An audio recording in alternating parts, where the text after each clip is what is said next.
Okay, so we're at Luke Air Force Base, and I've been lucky enough to get in and get a chance to look around and meet the people and see what they do. And I'm with Colonel Smith. Number one, and I told you this off camera, but I'm telling you on camera, I had a chance to be here for about the last hour, maybe a little bit more, and the guys took me around, showed me amazing things that are going on here. I wish I could share more of that with you. Some of it is not shareable, so let me just say that the guys here have been amazing, cooperative, and just knowledgeable beyond. So going to Colonel Smith, we're going to put you on the hot seat now and ask you some questions. So tell me about what's the primary mission of Luke Air Force Base here? So our mission is to train the world's greatest fighter pilots and combat-ready airmen. And so we are primarily a pilot training base, and we're the largest training base in the Air Force. And so we put through between 250 and 300 pilot students every year and graduate them and send them to operational units. We also have a large deployment requirement in all sorts of other career fields, from civil engineers to security forces to maintainers. And so besides the pilots, we're also making sure that the rest of our airmen on base are ready to deploy and support the mission overseas. Now, let's go back to the very first thing you said. Largest Air Force base? We're the largest fighter wing in the Air Force based on the number of airplanes we have on the ramp in our wing. And we produce the most students out of all pilot training graduate locations. And is that largest nationally, internationally? I'm not 100% sure on internationally, but you'd be hard-pressed to find a larger operation than this, I think, in the world. It's an amazing facility, and getting a tour of it, it's amazing. And can you give me, and we don't want to go way back, but I'm just kind of curious on the history. How long has Luke been here? Has it always been this size? Has it grown? Has it always been a training facility? Things like that. Yeah, so it's always been a training base, and we trace our roots back to World War II and training pilots to feed the gigantic need for pilots during that conflict. And then we've been training pilots ever since that time. We're named after an aviator with the last name of Luke, Frank Luke Jr., who perished in World War I, and he was an ace known as a balloon buster. And so over the years, Luke has produced tens of thousands of fighter pilots and been the largest producer all along. And so let's expand out a little bit. Tell me a little bit, what's the daily operations here? And is it 7 days a week? Is there days off? What happens at the base throughout Monday through Monday, I guess? So typically we're flying 5 days a week, Monday through Friday. Occasionally we do fly on the weekends, but that's typically due to our 944th Fighter Wing, that's a reserve component, and they periodically have a weekend of flying duty as well. But during the work week, we typically have takeoffs from 7:15 in the morning all the way till 10 to 10:30 at night. Operations going because we have such a demand to produce pilots. And so we have squadrons typically flying about 15 to 20 missions a day, and we have 7 flying units on the base. And so those are spread out throughout the day so they can utilize our training airspace primarily down to the south on the Barium Goldwater Range. Yeah, I was talking earlier to the guys about that, and they said that you do some stuff over towards the White Tank Mountains, but down towards Tucson a little bit more. So when they take off from here, how far are they going before they're actually doing a training? And what does that training involve? Is that like dogfighting? Is it low-level flying? And what does it entail? Sure. So whether we go to the south or we take our airspace to the north, it's about 40 miles from Luke until you enter the airspace and begin your training. As far as what we do in our training, we run the whole gamut from taking a pilot who knows nothing about an F-16 or an F-35. We teach them all the systems, the emergency procedures, and we start with takeoffs and landings, and we go through a 2 to 8 month syllabus course where at the end they're ready to go fly a large air combat mission against our closest rivals. And so that's a wide breadth of training we have to run them through, from the very basics all the way up to the highest tactics that we have in our Air Force. And so it's a fun challenge, it's a fun job, and as instructors on the base, we have to be well versed in a lot of different areas and ready to teach landings one day and escorting a B-2 the next day, and get our students ready to go to their operational units. See here, every jet is assigned to an individual pilot. This one specifically to Major Peter Iron Vanderbeek. Iron being his call sign, so every pilot gets a call sign. But that way, every pilot assigned gets their own individualized jet that they can take ownership and pride in. As you walk around here, the other side, you can see that each jet is assigned a crew chief, a primary, and an alternate. That their responsibility of being assigned their own jet is to take pride and ownership of the maintenance and the accountability for the jet, that it's ready to go for when pilots are going to fly. Are we training American pilots? Do foreign pilots come here to learn how to fly our planes? Is there anything, how does that work? So Luke has a very strong foreign presence. So in the F-16, we have Singapore that trains here, and they've been with us for 25 years training on their F-16. And so that unit is more of a combat training unit. They're not really doing pilot training. On the F-35 side, we currently have 5 nations, 5 allies that train with us. Norway, Italy, Netherlands, Denmark, and Belgium. And Canada will be joining us in 2 years. And so these countries, 4 of those countries I listed are part of the partnership in the F-35. They're part of the original research and development consortium. And so they're what we call partners. And so they have brought F-35s to Luke, their own national tails. They brought their pilots who are instructors. And we operate in what we call a pooled environment. And so in one squadron, we may have US, Norwegian, and Italian jets, pilots of all the same nationalities and students of all those nationalities, and they're pooled. So if I'm flying in that squadron as an American, I may fly one day and I may have an Italian student, and I may fly in a Norwegian F-35. And it's all grouped together, and we treat everyone as equals, and we train pilots for all those countries. So it's a huge international effort here, and we're really impacting, the security of Europe, specifically with all these partners. So on this vest, you'll have your oxygen hose, which will hook up to your helmet, and then that's how you breathe in the jet. And then it's got a hookup for all of your comm equipment, and then your G suit, which will actually is a one-stop shop to plug into the jet for all of your information.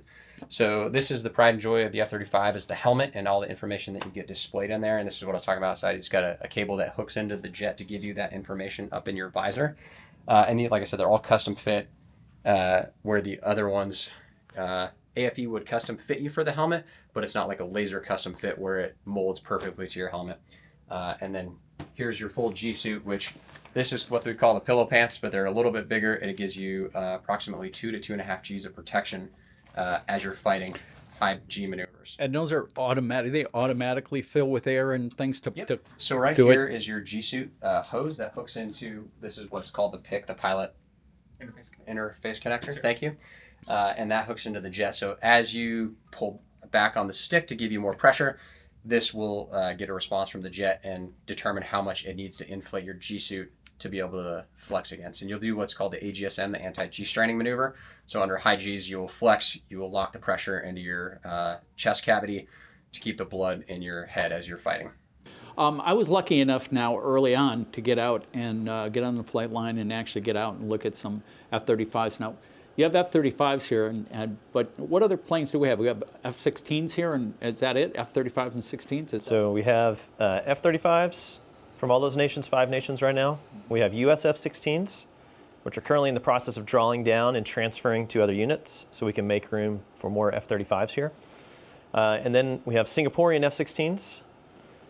And then we have contracted adversary aircraft. And so they fly the Mirage F-1 and F-16s as well.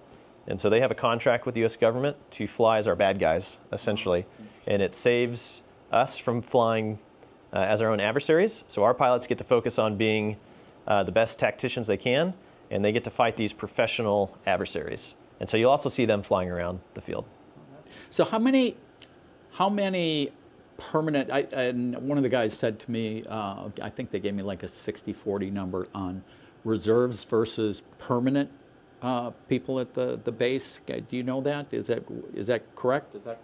So total numbers, we have about 7,000 people working here at Luke.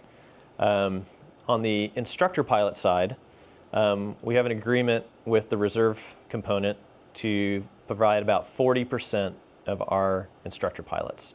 And this association, as we call it, is very seamless. And so really when you see a pilot walking around base in a flight suit, the only difference you'll see between the active duty and the reservists is the color of their patches.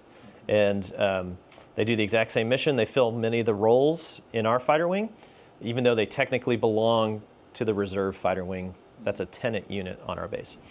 And so we have a very strong association and partnership with the reserves, and they really make the mission possible here because we have a long-standing pilot shortage in the U.S. Air Force, and they help fill that gap. Great. How many pilot instructors, permanent pilot instructors, do we have here? We have around 200. So you talked about the training program, and let's talk a little bit about the community. How do you guys interact with the community besides doing things like this, giving me access and letting me come in and educate people on what's going on? Is there any other like community resources, or I know you guys do Luke Days, right? Where you come out here. Is there what else do you guys do? Anything like that for the community or in the community? Yeah, so the Luke Days Air Show every 2 years is our big event to really give back to the community and thank them for their support. We're typically involved in all the local cities in their Veterans Day events, Memorial Days. We'll do flyovers for parades. We'll provide tours to interested groups, scouting groups, school children who want to come see the base. So we try and educate the community as much as we can about what we're doing and how thankful we are for the world-class support we have in the Phoenix metro area. So this is a mass briefing room. This is where you'll come for pilot briefings, pre-coordination for missions. You'll come in here for updates from the commander, so on and so forth. As we move on down the hall here, I'll show you what they call the heritage room. So every squadron has a heritage room, and it kind of ties into what we were talking about in there. But it's a place that pilots can gather to learn lessons together, share and enjoy a beverage, going back to World War II and celebrating times together. But if you come in here, this is where guys will come for a break room, eat lunch, have a good time at the end of the flight. One of the staples of fighter squadrons right here is Fighter Squadron popcorn, which has jalapenos, spices, and popcorn. It's a staple of our lunch and diet necessary, I guess, if you want to call it that. But this is where guys will come and share lessons after a flight when it's in a non-hostile environment, and you can just discuss lessons learned that you did right, things that you did wrong, and just enjoy a beverage together. So it's part of a social atmosphere, but also important to remember the heritage of where you come from. In the community, I mean, I never really hear anybody complain about the noise, but is there stuff you guys do to mitigate it? Do you say, okay, we won't fly directly over that community because of this or that? Or do you take any kind of protocols like that to kind of knock that down? Or is it kind of like, well, it's a necessary evil? How's that work for you guys? Well, we do our best to be good partners in the community. So we have very defined routes in and out of the base that try and avoid the population as much as we can. We have supersonic restrictions in all of our training airspaces. So one particular airspace goes over the base here and over the west side of the valley. And so we have very specific restrictions on sonic booms to not disturb folks or cause any damage. And so we do take, noise complaints, when we rarely receive them, very seriously, and try and operate in a respectful manner. Let's talk about the economics of this place. I have a very good friend of mine who basically comes here and shops at the commissary because he was military in that. But what's the economic impact on this area? Are you guys officially, what city are you officially in? So we're in Glendale, city limits, yes. Okay. I know Glendale kind of stretches over, right? Because it's a little bit farther to the east. There's an economic impact with the amount of people here in that. Is the base pretty self-contained? Does everybody shop here and whatever? Or do they live here? Are they shopping here all the time? Or are there people coming in from the outside? How does the economics of that work? Yeah, so the impact of the base, its mission, and all the people who are employed on base is a big impact for the West Valley. Hundreds of millions of dollars of economic impact. As far as the people on base, there's a small population, I'd say, that actually live on base. Some of our young airmen live in the dormitories on base, and then we have a neighborhood on base with family housing that some people choose to live in. But most of the people live in the community. Surprise, Litchfield Park, Goodyear, Buckeye. And, we do have we have a grocery store on base, the commissary. We do have, kind of a convenience store and a goods store like a market. But I'd say most of the people are shopping in the communities. They're getting their groceries, at the local Safeway, for example. And that's one of the advantages of having a base in the large metro area. Now, we have lots of Air Force bases that are really very isolated. And if you were to ask the same question at those bases, they may have more activity that's focused to the base because they don't have the opportunities like we do with this large city and all the benefits that come with it. The majority of people who are military, but are there civilians working on the base, and there are people from the community working on base? How does that work? Yes, so we have a very large government civilian program. Okay, so they're civilians employed by the Department of Defense, and they fill lots of roles on the base. And then we also have contractors, so working for civilian companies that are contracted to do a service on base. So one example might be Lockheed Martin. They have a very large presence on base, supporting us with our pilot training, supporting us with our maintenance of our aircraft, and other features of this big operation. So I'd say there's well north of 1,000 civilians that work on base. So what's upcoming? What's going to happen here in Luke? Do you guys is there a 5-year plan, 10-year plan? Are you going to expand? Are you going to contract? What's going to happen? Do you have any idea what's going to happen in the next, say, 5 years? So we are, setting our vision for Luke 2035, as we say, to make sure that this training base is going to perform its mission with the evolution in warfare, the growth of the community. And so in the next 5 years, you're going to see us completely divest our F-16s, both the USAF, the U.S. Air Force, and the Singaporeans, and we're going to be an F-35 training base. We're going to stand up to 144 F-35s, which is our current plan. We're going to have 5 other nations training with us, and we're just going to be a very large and effective pilot training center for the F-35. From a personal standpoint then, what do you find most rewarding about, number one, being in the military, being at Luke, and what you do? So serving in the military has been a great privilege for me. I came from a family with a legacy of service. My father, both my grandfathers served. And so I have a lot of professional satisfaction, being a part of the military and getting to serve my country. The community support at Luke is really outstanding, as we've spoken about. For my particular job as an F-35 instructor pilot, I really enjoy trying to impart, my 20 years of experience as an aviator to these young students and helping them learn how to be even better at flying the F-35 than I am. And teaching these students, sometimes we joke they go from zero to hero. They know nothing about the plane, and when they leave, they're ready to go to combat and win and defeat our enemies.